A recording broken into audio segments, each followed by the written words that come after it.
warahmatullahi wabarakatuh. Tepuk PPK. Religius, nasionalis, mandiri, gotong royong, integritas. Salam PPK. Salam cerdas, berkarakter, menyenangkan, luar biasa, hebat, hebat, hebat. Selamat pagi anak-anak. Selamat pagi, Bu. Bagaimana kabarnya hari ini? Sehat? Sehat, Bu. Alhamdulillah kalau sehat. Ingat ya anak-anak, tetap patuhi protokol kesehatan dengan memakai masker, menjaga jarak, dan mencuci tangan dengan sabun dan air yang mengalir. Ya, Bu. Nah, sebelum mulai pelajaran, kita berdoa dulu ya. Silakan ketua kelas pimpin doanya. Teman-teman, sebelum kita memulai pelajaran kita hari ini, marilah kita berdoa menurut agama dan kepercayaan kita masing-masing. Berdoa dimulai. Berdoa selesai. Terima kasih Anton sudah memimpin doanya. Iya, Bu. Anak-anak, hari ini siapa yang tidak hadir? Hadir semua, Bu.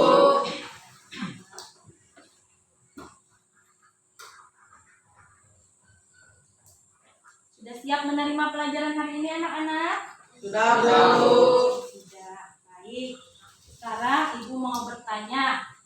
Pada pelajaran sebelumnya kita sudah mempelajari tentang apa? Siapa yang masih ingat? Saya, Bu. Yang murah? Menentukan isi teks deskripsi, Bu. Menentukan isi teks Deskripsi.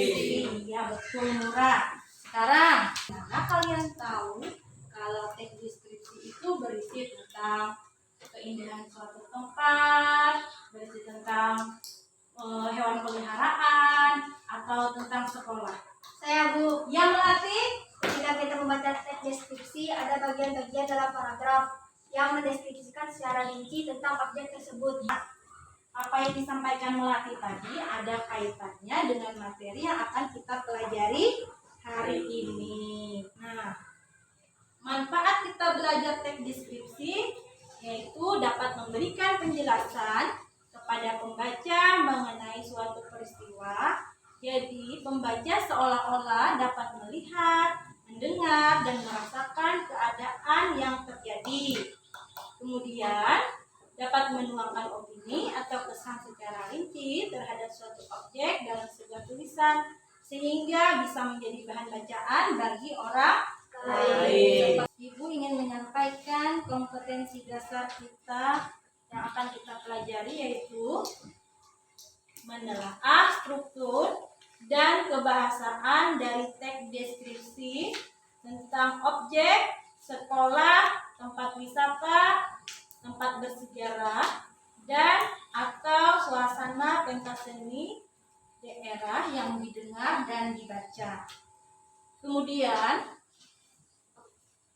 tujuan dari pembelajaran kita hari ini melalui model pembelajaran Discovery Learning dengan cara mengamati teks deskripsi pada PowerPoint, siswa diharapkan dapat menelaah struktur dari teks deskripsi Gunung Bromo yang dibaca dengan tepat. Ibu akan menayangkan sebuah video. Nah, video ini nanti kalian simak betul-betul.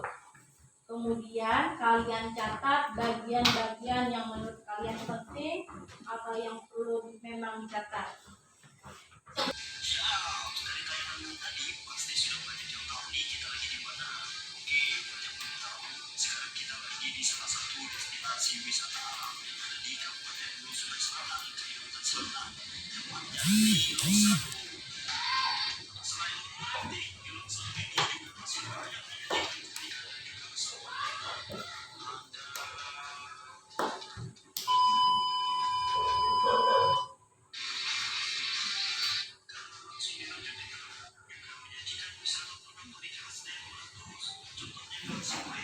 Ini dia nih yang menjadi daya tarik pengunjung yang datang ke Lok Sado.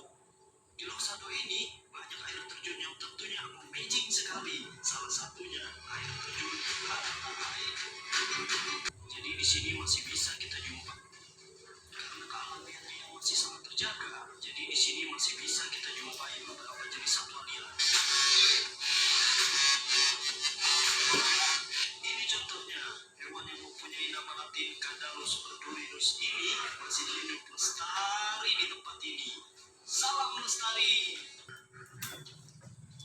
tadi tayangan video sudah disimak baik-baik?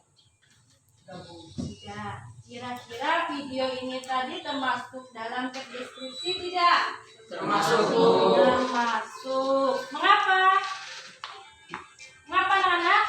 Ya, Bu. Ya, Rael. Karena dalam video tersebut sudah mendeskripsikan secara rinci tentang wisata yang ada di Kabupaten Selatan. Iya, betul sekali. Karena video ini tadi sudah merincikan objek wisata yang ada di Hulu Sungai Selatan. Betul kata Braille tadi. Ada yang mendiskusikan secara rinci tentang objek wisata yang ada di Kabupaten Hulu Sungai Selatan. Apa yang dikatakan Braille itu merupakan salah satu dari struktur dari teks deskripsi. Nah, sekarang Ibu mau bertanya. Ada yang tahu struktur teks deskripsi itu apa saja? Saya, Bu. Ya, Anton. Yang pertama identifikasi, yang kedua deskripsi bagian, dan yang ketiga simpulan atau kesan-kesan. Wah, hebat Anton, ternyata bisa dan tahu apa itu struktur deskripsi. Anton sudah membaca, Anton? Sudah, Bu. Sudah, bagus. Yang lain? Sudah, Bu.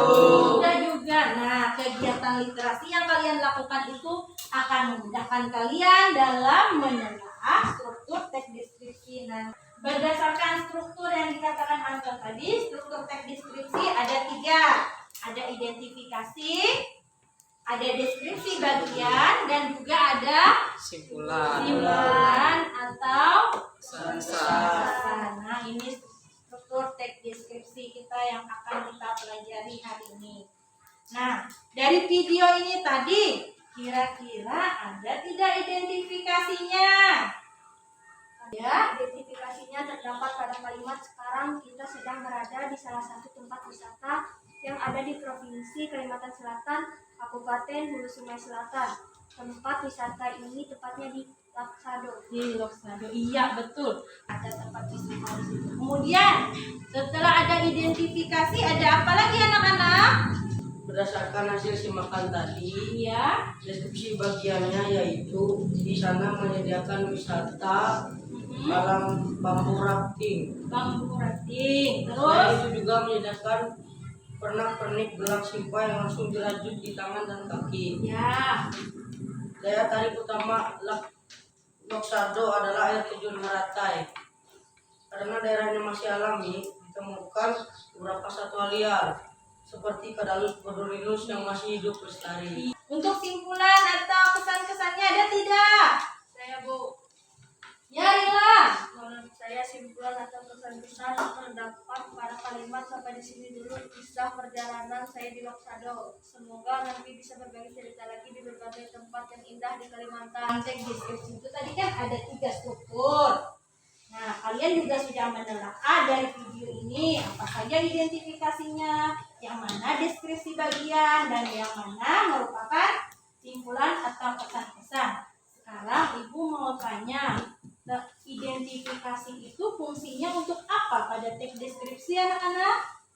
Saya, Bu. Ia melatih Fungsinya untuk menggambarkan tentang keadaan umum objek yang akan dideskripsikan. Deskripsi bagian biasanya berisi tentang mendeskripsikan seluk-beluk objek itu secara rinci, ya, konkret dan menyeluruh, Ada. sehingga pembaca dapat seolah-olah melihat, mendengar dan meraba dan merasakan objek yang dideskripsikan. iya betul. Yang terakhir, simpulan. Dia melatih apa melatih? Di dalamnya terdapat kesan yang didapat atau dirasakan setelah mengamati dan mendeskripsikan suatu objek. Iya, betul. Simpulan atau kesan-kesan. Kalian menemukan suatu teks deskripsi yang di dalam teks deskripsi itu, deskripsi bagiannya ini terletak pada awal paragraf. Kalian tidak perlu bingung ya, karena mungkin saja si penulis ingin mendeskripsikan atau menggambarkan secara rinci terlebih dahulu objeknya, baru dia menarik kesimpulan. Dan itu dinamakan dia menggunakan pola paragraf induktif. Kalian perhatikan teks Gunung Bromo ini. Coba baca. Coba kalian baca.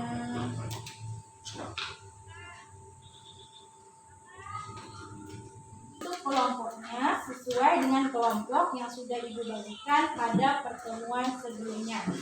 Dan anak-anak, berikan lembar kerja kalian untuk berdiskusi.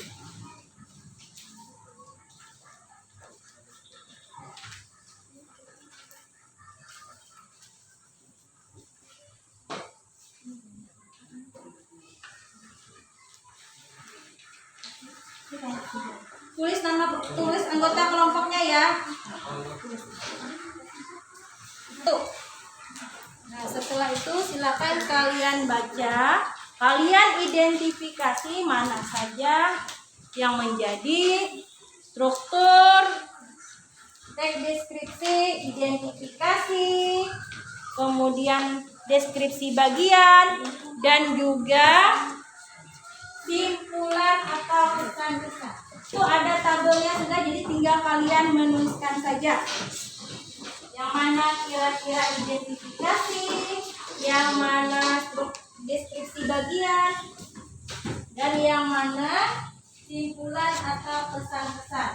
Kami dari kelompok 1 ingin mempresentasikan hasil telaah struktur teks deskripsi Gunung Bromo. Kami dari kelompok 2 ingin menanggapi hasil AA dari kelompok 1. Kami tidak sependapat dengan kelompok 1. Kami dari kelompok 3 juga sependapat dengan kelompok 2. Ibu minta kalian tulis perbaikan hasil telaah kalian berdasarkan jawaban yang sudah kita sepakati tadi ya. Jadi simpulan dari diskusi kita ini tadi tentang Gunung Bromo apa anak-anak? Teks deskripsi Gunung Bromo pada paragraf 1 merupakan identifikasi karena menjelaskan secara umum tentang keindahan Gunung Bromo. Simpulan yang kedua? Ya, Raya.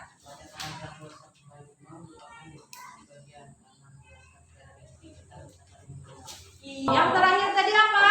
Simpulan atau kesan-kesan. Simpulan atau kesan-kesan. Apa Melati? Simpulan atau kesan-kesan terdapat pada paragraf 6, yaitu tentang keindahan yang bisa dinikmati di Gunung Bromo. Nah, kalau sudah paham, Ibu mau memberikan kalian evaluasi mandiri.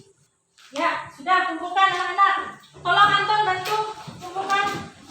Jadi dari kegiatan kita dari pembelajaran awal sampai akhir ini tadi, kira-kira poin-poin penting apa saja yang sudah kalian dapatkan? Saya Bu, Ya, Jonathan. struktur teks deskripsi terbagi menjadi 3, yaitu yang pertama identifikasi, yang kedua deskripsi bagian, yang ketiga simpulan atau kesan-kesan. Yang dapat kita ambil dari pelajaran hari ini adalah struktur teks deskripsi itu terbagi menjadi 3. Yang pertama adalah identifikasi, yang kedua deskripsi bagian, dan yang ketiga adalah simpulan. Itu ada lagi tidak anak-anak? Apabila ada teks deskripsi yang meletakkan deskripsi bagian pada bagian awal paragraf, bisa saja penulis menggunakan pola paragraf induktif. Hasil evaluasi kalian ini nilainya juga sudah baik. Artinya pembelajaran kita hari ini sudah tercapai. Dalam diskusi kelompok tadi, yang diskusi kelompoknya bagus itu adalah kelompok 3. Tepuk tangan untuk kelompok 3. 1 dan 2 jangan berkecil hati ya. Ya Nah, Bu. kemudian untuk materi selanjutnya adalah menelaah kebahasaan teks deskripsi. Untuk mengakhiri silakan kita berdoa. Silakan Anton. Teman-teman, sebelum kita mengakhiri pelajaran kita hari ini, marilah kita berdoa menurut agama dan kepercayaan kita masing-masing. Berdoa dimulai. Berdoa selesai. Assalamualaikum warahmatullahi wabarakatuh.